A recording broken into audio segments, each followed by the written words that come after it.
역사 역설. 오늘은 기황후에 대한 이야기입니다. 몽골 초원에서 시작된 한 집단이 불과 한 세대 만에 세계사의 질서를 뒤흔듭니다. 기마병이 질주하던 초원에서 출발해 중국의 평야를 넘고 중앙아시아의 사막을 가로질러 이슬람 세계의 중심지와 동유럽의 도시들까지 도달한 나라. 인류 역사상 가장 넓은 영토를 단일 권력 아래 묶어낸 제국, 바로 원나라입니다. 이 제국의 기초를 닦은 인물은 징기스칸이었고 그가 남긴 유산을 제국의 틀로 완성한 이는 손자 쿠빌라이였습니다. 1271년 쿠빌라이는 국호를 대원이라 정하고 유목 제국을 중국식 황제 국가로 재편합니다.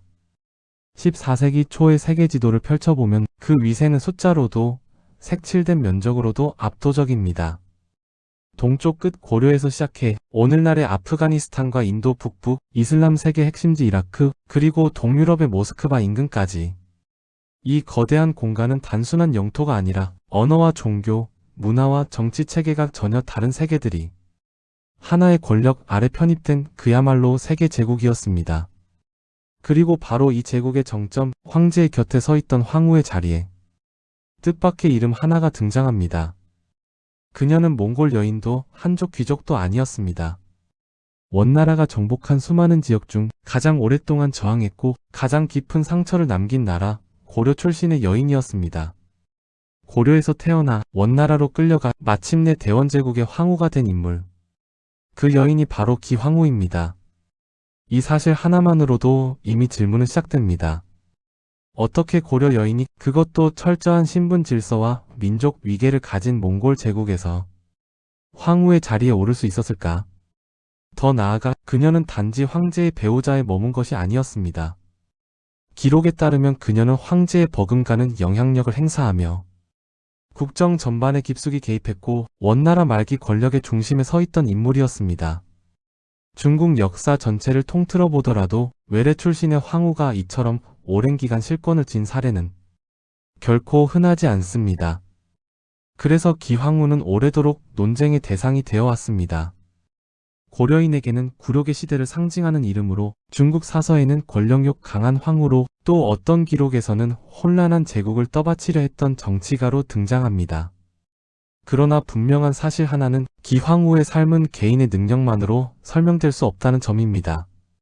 그녀의 인생은 몽골 제국의 팽창, 고려의 패배, 공려 제도라는 폭력적인 지배 구조, 그리고 원나라 말기의 정치 혼란이라는 거대한 역사적 흐름 위에 놓여 있습니다. 이제부터 우리는 한 여인의 일대기를 넘어서 제국과 속국, 승자와 패자, 그리고 그 틈바구니에서 살아남아야 했던 인간의 선택을 기황후라는 인물을 통해 들여다보려 합니다. 그녀는 과연 누구였을까요? 고려의 딸이었을까요? 대원제국의 황후였을까요? 아니면 시대가 만들어낸 가장 복잡한 희생자였을까요? 오늘의 이야기는 그 질문에서부터 시작됩니다. 베이징에서 서남쪽으로 약 75km. 도시의 소음이 점점 멀어질 즈음 산자락 아래 고요히 자리한 사찰 하나가 모습을 드러냅니다. 이곳이 바로 운거사입니다. 운거사는 1000년이 넘는 세월 동안 한자리를 지켜온 불교 사찰입니다. 하지만 이 사찰이 특별한 이유는 단지 오래되었기 때문만은 아닙니다. 사찰 뒤편을 병풍처럼 둘러싼 거대한 돌산, 석경산. 이 산 전체가 하나의 거대한 불경 보관소이기 때문입니다. 석경산에는 수나라 시기부터 명나라에 이르기까지 약 1000년 동안 승려들이 직접 바위에 새긴 불경들이 남아 있습니다. 종이로 된 경전은 불에 타고 전란 속에서 사라질 수 있지만 돌에 새긴 글자는 세월을 견딜 수 있다고 믿었던 것입니다.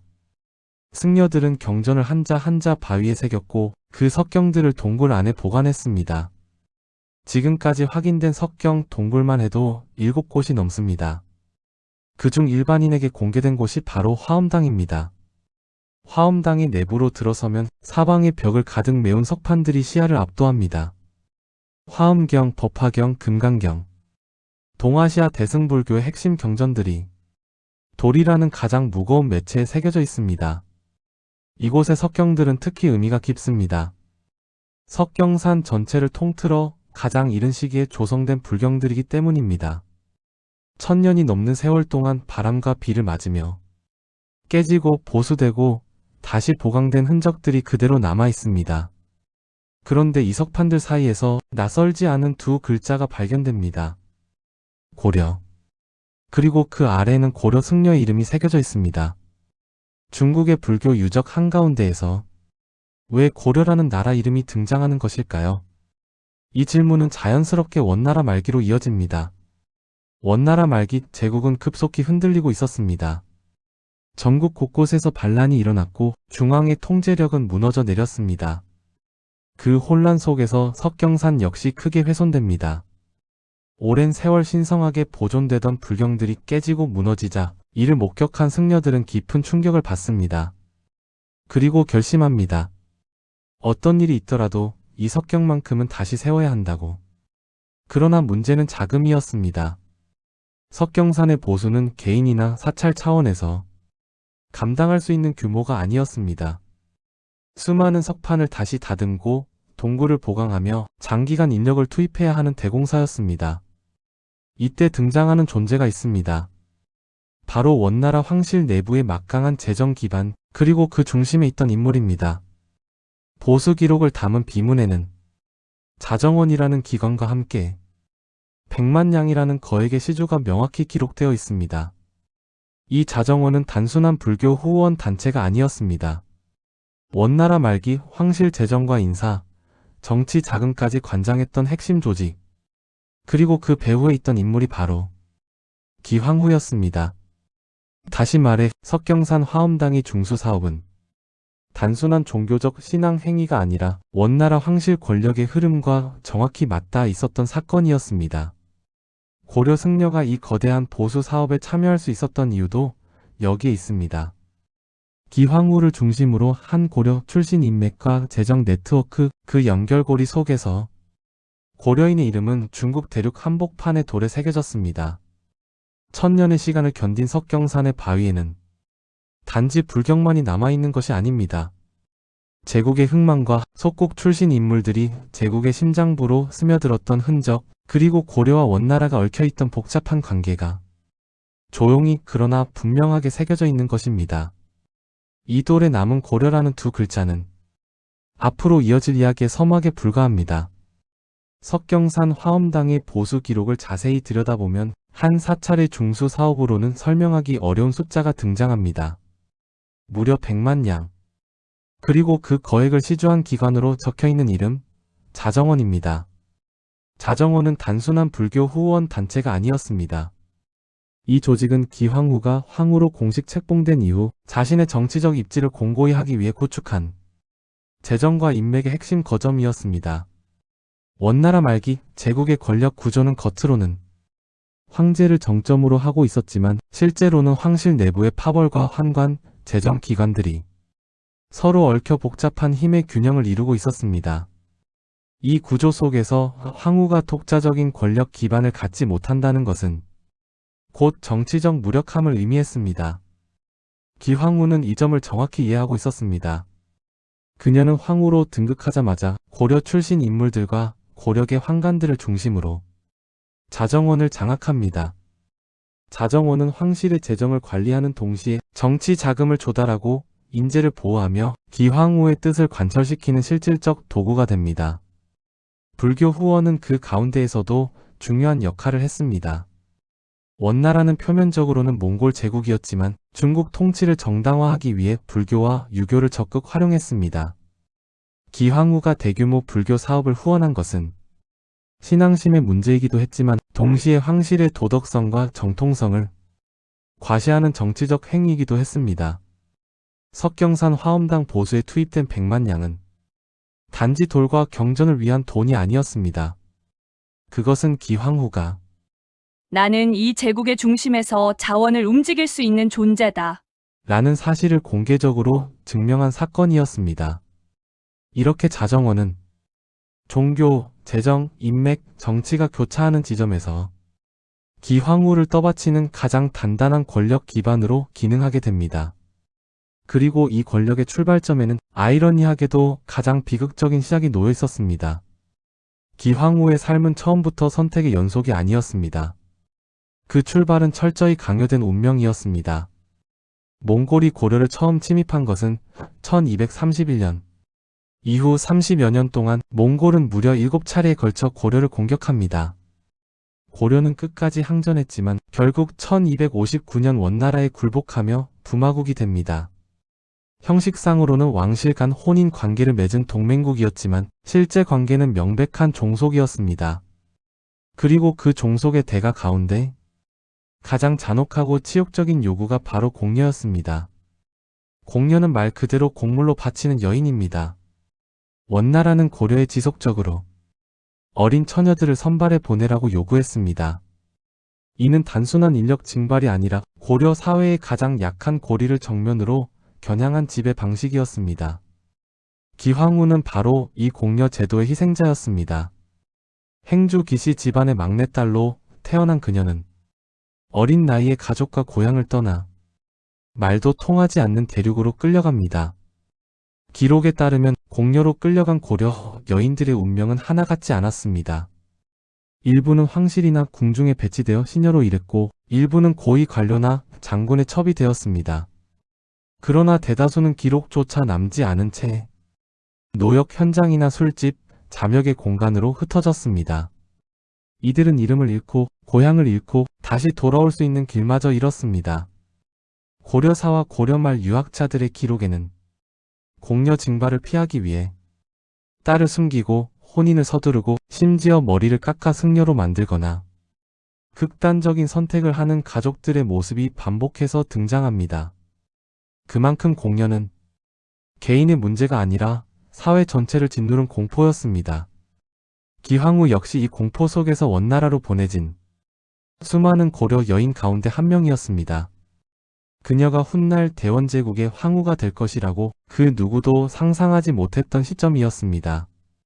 이제 다음 질문은 자연스럽게 이어집니다.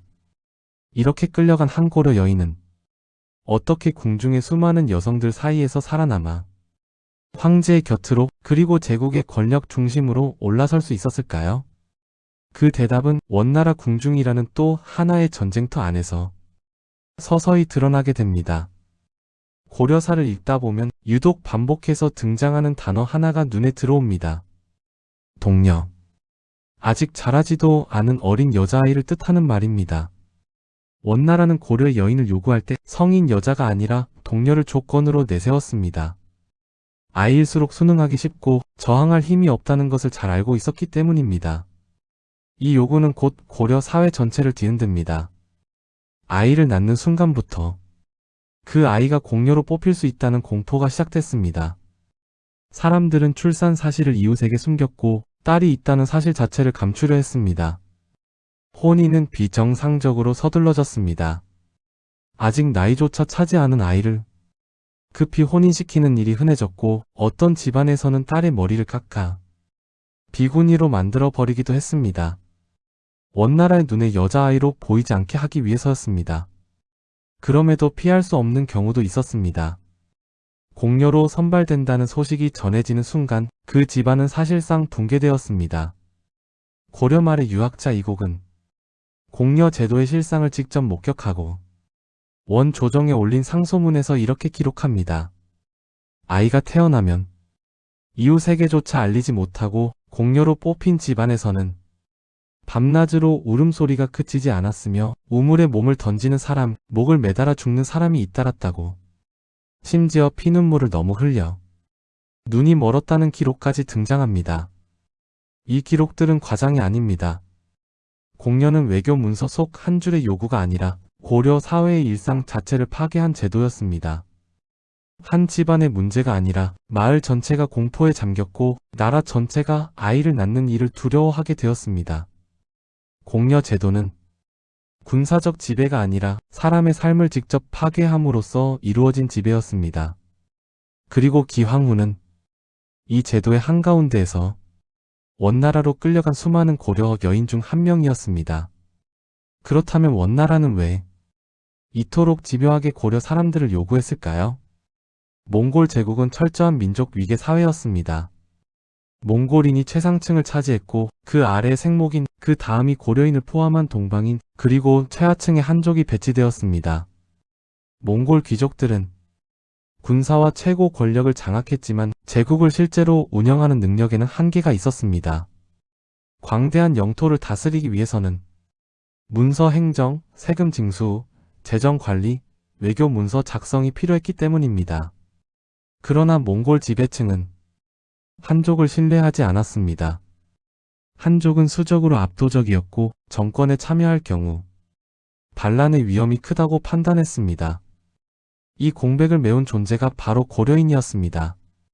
고려인은 오랜 기간 중국식 문물과 한문 교육을 받아왔고 국가 운영 경험도 갖추고 있었습니다.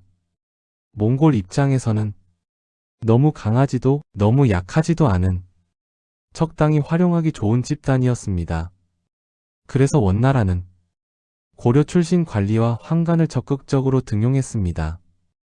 궁중 행정, 재정 실무, 문서 업무의 상당 부분을 고려인이 담당하게 됩니다. 공려 제도 역시 이와 무관하지 않았습니다. 여인은 단순한 곡물이 아니라 인맥과 혈연, 그리고 충성 관계를 만들어내는 수단이었습니다. 고려 여인을 궁중에 들여보내고 고려 남성을 환관과 관리로 흡수함으로써 원나라는 고려 사회를 내부에서부터 묶어 두려 했던 것입니다. 이런 구조 속에서 기황후는 단순한 개인이 아니었습니다. 그녀는 원나라가 필요로 했던 고려인의 상징이었고 동시에 그 체제 안에서 가장 극단적인 위치까지 올라간 사례였습니다. 공려로 끌려간 한 여인이 제국의 권력 중심에 서게 된 배경에는 이처럼 냉정하고 계산된 제국의 논리가 깊숙이 작동하고 있었던 것입니다. 그리고 바로 이 지점에서 기황후의 삶은 개인의 성공담이 아니라 제국과 속국의 관계를 보여주는 가장 선명한 역사적 사례가 됩니다. 기황후의 원나라 생활은 영광과는 거리가 먼 자리에서 시작됩니다. 그녀는 황족도 귀족의 딸도 아니었습니다. 원나라 궁중에서 황제와 황후를 시중드는 수많은 궁녀 가운데 한 명으로 이름조차 기록되지 않는 존재였습니다. 어린 나이에 부모와 생이별을 하고 말도 통하지 않는 타국의 궁궐로 끌려온 삶. 그곳에서 그녀가 할 수 있는 일은 주어진 규율을 따르고 침묵 속에서 하루하루를 버텨내는 것뿐이었습니다. 그러나 원나라 궁중은 단순히 화려한 공간이 아니었습니다. 그곳은 끊임없는 감시와 경쟁, 그리고 권력 암투가 벌어지는 또 하나의 전장이었습니다. 궁녀는 언제든 교체될 수 있었고 작은 실수 하나로도 사라질 수 있는 존재였습니다. 이 치열한 공간 속에서 기황후는 눈에 띄기 시작합니다. 기록에 따르면 그녀는 단지 외모가 뛰어났던 것만이 아니라 눈치가 빠르고 상황 판단이 뛰어났으며 궁중의 분위기와 권력 흐름을 읽는 데 능했다고 전해집니다. 이러한 점은 곧 황제의 시선에 닿게 됩니다. 당시 원나라의 황제는 원순제였습니다. 그는 어린 시절 정치적 격변 속에서 고려로 유배를 다녀온 경험이 있는 인물이었습니다. 아버지를 잃고 황실 내부의 권력 투쟁을 몸으로 겪으며 성장한 황제였습니다. 이러한 삶의 이력은 순제로 하여금 기존의 황실 규범과는 일정한 거리를 두게 만들었습니다. 그는 몽골 귀족 중심의 질서에 항상 온전히 편입되지 못한 황제였고 그만큼 궁중 내에서 고립된 존재이기도 했습니다. 이때 그의 곁에 있었던 인물이 바로 기황후였습니다. 궁녀였던 기씨는 순제의 일상에 가장 가까이 접근할 수 있는 위치에 있었고 그 과정에서 황제의 신임을 얻게 됩니다. 단순한 총애라기보다는 정서적 의지에 가까운 관계였다고 보는 것이 사료의 흐름에 더 가깝습니다. 하지만 이 관계는 곧 거센 반발을 불러옵니다. 당시 원나라 황실에는 이미 정식 황후가 존재하고 있었고 황후의 배후에는 강력한 몽골 귀족 세력이 자리 잡고 있었습니다. 비몽골 출신, 그것도 공려로 끌려온 고려 여인이 황후의 자리에 오른다는 것은 기존 질서를 정면으로 부정하는 일이었습니다. 몽골 사회에서 황후는 단순한 배우자가 아니라 정치적 상징이자 혈통의 정점이었기 때문입니다. 황후의 출신은 곧 제국의 정통성과 직결되는 문제였습니다. 실제로 황실 정변으로 제1황후가 제거된 이후 순제가 기씨를 황후로 삼으려 하자 조정 안팎에서는 거센 반대가 이어집니다. 원로 대신과 몽골 귀족들은 비몽골 출신은 황후가 될 수 없다는 불문율을 내세워 이를 막아섭니다. 이 반대는 단순한 관습의 문제가 아니었습니다. 기씨가 황후가 되는 순간 황제 곁의 권력 구조가 바뀔 수 있다는 점을 그들 모두가 직감하고 있었기 때문입니다. 그럼에도 불구하고 순제는 물러서지 않습니다. 그는 궁녀 기씨를 점차 승격시키며 후궁의 반열로 올리고 그녀를 공식적인 황실 인물로 자리매김시켜 나갑니다. 이 과정은 단숨에 이루어진 일이 아니었습니다. 수년간의 시간과 수많은 견제와 모함, 그리고 보이지 않는 정치적 충돌을 거쳐 조심스럽게 진행된 과정이었습니다. 궁녀로 시작해 황후의 문턱에 이르기까지 기황후의 상승은 한 개인의 총애만으로 설명할 수 없는 원나라 궁중 권력 구조의 균열을 드러내는 사건이었습니다. 그리고 이 순간부터 기황후는 더 이상 끌려온 고려 여인이 아니라 대원제국의 권력 한가운데로 들어선 정치적 존재가 되어 갑니다. 1339년 오랜 반대와 견제를 뚫고 마침내 기씨는 원나라의 정식 황후로 책봉됩니다. 이 순간은 단순한 신분 상승이 아니었습니다.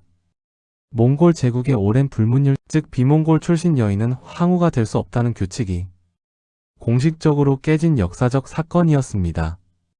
황후의 인장은 찍혔지만 그날로 모든 것이 끝난 것은 아니었습니다. 오히려 그때부터가 시작이었습니다. 기황후는 약 30년에 걸쳐 황후의 자리를 지키며 형식적인 존재가 아니라 실질적으로 제국의 권력 구조 안으로 들어갑니다. 그녀는 황제 곁에 머무는 데 만족하지 않았고 국정이 작동하는 방식 자체를 이해하려 했습니다. 당시 원나라는 겉으로는 세계 제국의 위용을 유지하고 있었지만 안으로는 이미 균열이 깊어지고 있었습니다. 지방에서는 반란이 끊이지 않았고 중앙의 행정은 느슨해졌으며 재정은 고갈되고 있었습니다. 이 혼란 속에서 기황후는 점차 정치의 전면으로 나섭니다. 대도 오늘날의 베이징 일대 대규모 기근이 들었을 때 일입니다. 기록에 따르면 굶어 죽은 시신이 거리에 방치될 정도로 상황은 심각했습니다. 이때 기황후는 장례와 매장 문제를 직접 지휘합니다. 시체를 수습해 공동 매장을 지시하고 도성 밖에 구덩이를 파 질병이 확산되는 것을 막도록 합니다. 이는 단순한 자비의 행위가 아니었습니다. 대규모 기근 상황에서 시신 처리와 질병 관리는 곧 도시 통치의 핵심 과제였기 때문입니다. 기황후는 여기에 그치지 않고 공무를 풀어 구휼 사업을 시행하고 관련 관료들을 직접 독려합니다. 황후가 행정 현안에 이렇게까지 개입하는 모습은 원나라 조정에서도 이례적인 일이었습니다. 이 과정에서 그녀의 또 다른 면모가 드러납니다. 기황후는 인물을 보는 눈이 있었습니다.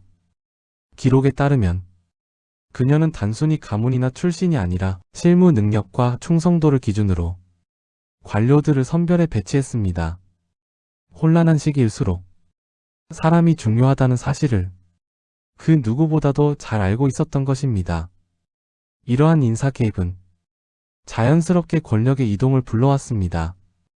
황후의 신임을 받은 관료들은 정치적 입지를 다지게 되었고 반대로 기존의 기득권 세력은 점차 밀려나기 시작합니다. 결국 기황후는 황제의 배우자가 아니라 황제 권력을 보완하고 때로는 대리하는 정치적 중심인물로 자리 잡게 됩니다. 중국 역사 전체를 통틀어 보더라도 황후가 이처럼 오랜 기간 국정 전반에 관여한 사례는 흔치 않습니다. 더구나 외래 출신이라는 점을 고려하면 그 존재감은 더욱 두드러집니다. 기황후의 통치는 전제적 통치자라기보다는 위기에 대응하는 관리자에 가까웠습니다. 무너져 가는 제국을 어떻게든 붙들어 두려 했던 현실적인 정치가의 모습이었습니다. 물론 그녀의 권력 장악은 찬사만을 남기지는 않습니다. 강한 영향력은 곧 강한 반발을 불러왔고 황실 내부의 갈등은 더욱 복잡해집니다. 그러나 분명한 사실 하나는 이 시기 원나라의 정치는 기황후라는 존재를 빼고는 설명할 수 없다는 점입니다. 공녀로 끌려왔던 한 여인은 이제 제국의 운명을 논하는 자리까지 올라와 있었습니다. 그리고 그 선택과 결정의 무게는 곧 원나라의 말기와 직접 맞닿게 됩니다. 기황후가 권력의 중심에 서 있던 시기 원나라의 궁정과 사회에는 눈에 띄는 변화가 하나씩 나타나기 시작합니다. 그 변화는 정치 문서나 제도보다도 사람들의 일상과 몸에 더 가까운 곳에서 먼저 드러납니다. 원나라 후기의 무덤에서 출토된 토용, 즉 사후 세계를 위해 만들어진 인형들을 보면 이 변화는 매우 분명합니다. 토용들이 입고 있는 옷은 몽골 전통 복식이 아닙니다. 몽골의 전통 의상은 상, 하가 하나로 이어진 포 형태였지만 이 토용들은 위아래가 분리된 치마와 저고리 차림을 하고 있습니다. 바로 고려식 복식입니다. 특히 저고리가 허리선까지 길게 내려오는 형태는 고려 중후기 여성 복식의 전형적인 특징이었습니다. 이 모습은 원나라 후기 무덤과 벽화 곳곳에서 반복해서 등장합니다. 이는 단순한 유행 이상의 의미를 지닙니다. 무덤 속 토용은 그 시대 사람들이 이렇게 입는 것이 자연스럽다고 인식했음을 보여주는 증거이기 때문입니다. 이 변화는 중국 대륙에만 국한되지 않습니다. 오늘날 몽골 울란바토르의 국립박물관에는 매우 흥미로운 유물이 보관되어 있습니다.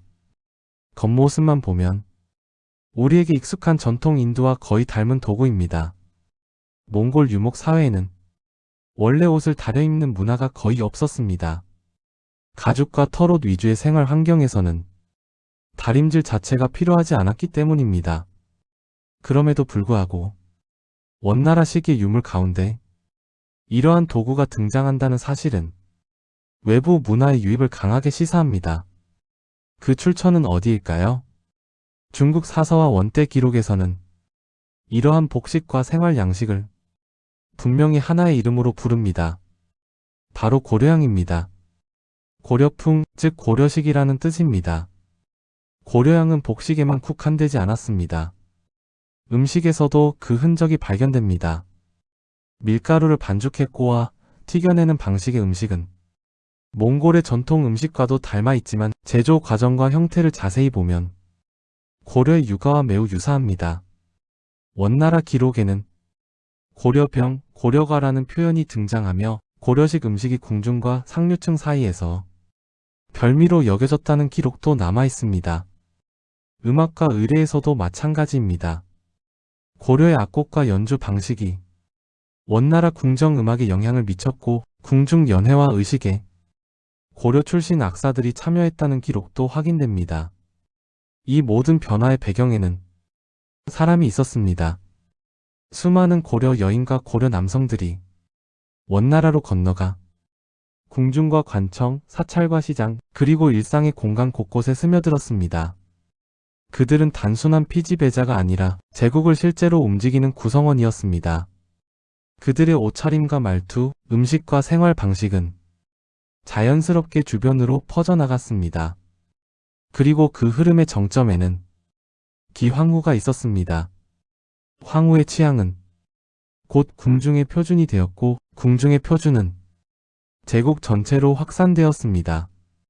고려식 옷을 입는 것이 낯설지 않게 되었고 고려식 음식을 즐기는 것이 세련된 취향으로 인식되기 시작했습니다. 이처럼 고려양은 정복자와 피정복자의 일방적인 문화 전파가 아니라 사람의 이동과 생활을 통해 형성된 복합적인 문화 현상이었습니다.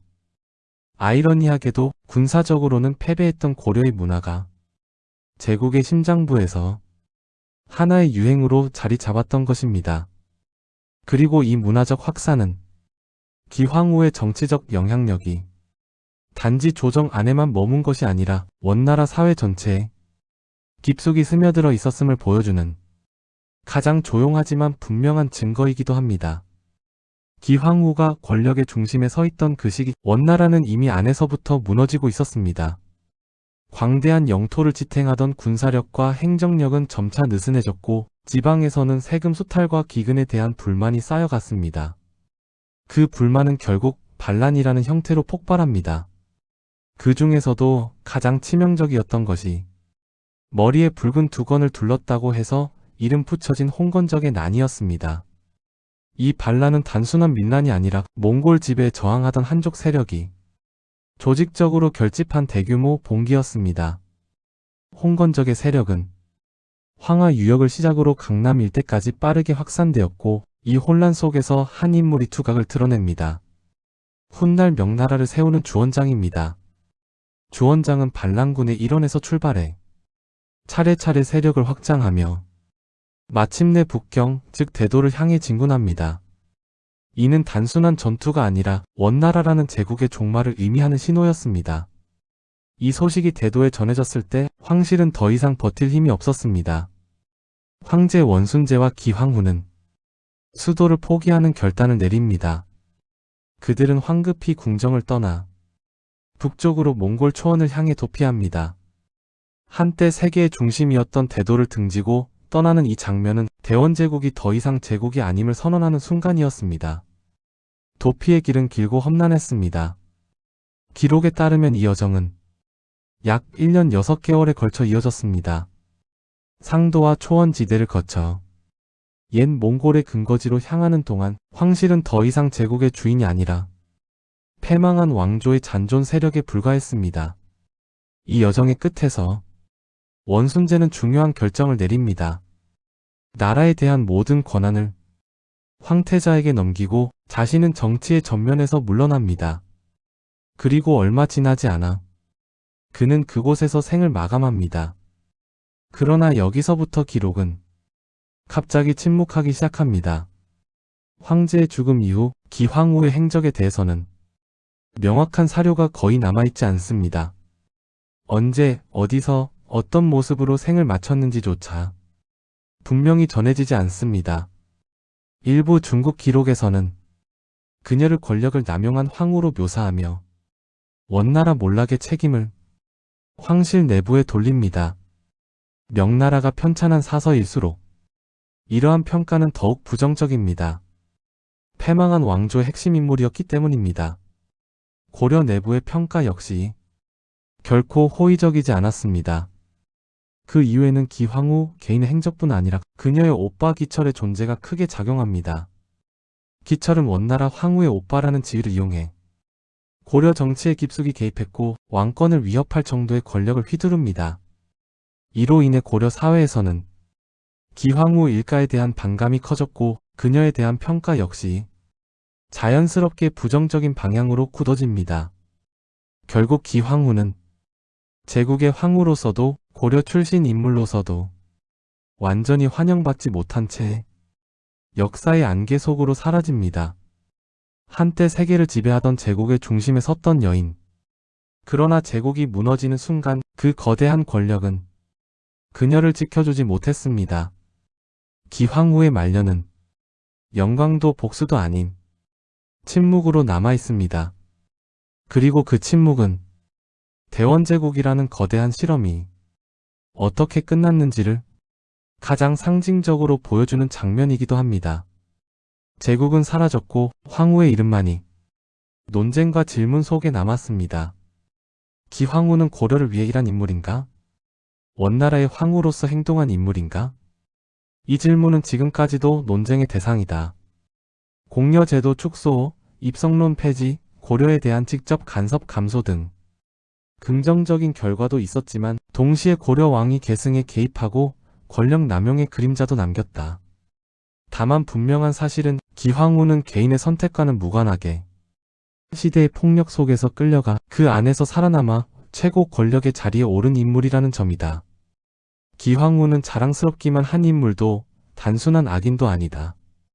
공녀로 끌려간 한 여인이 대제국의 황후가 되어 30년간 권력의 중심에 섰다는 사실 자체가 고려 말과 원 말이라는 시대의 잔혹함과 복잡함을 그대로 보여준다.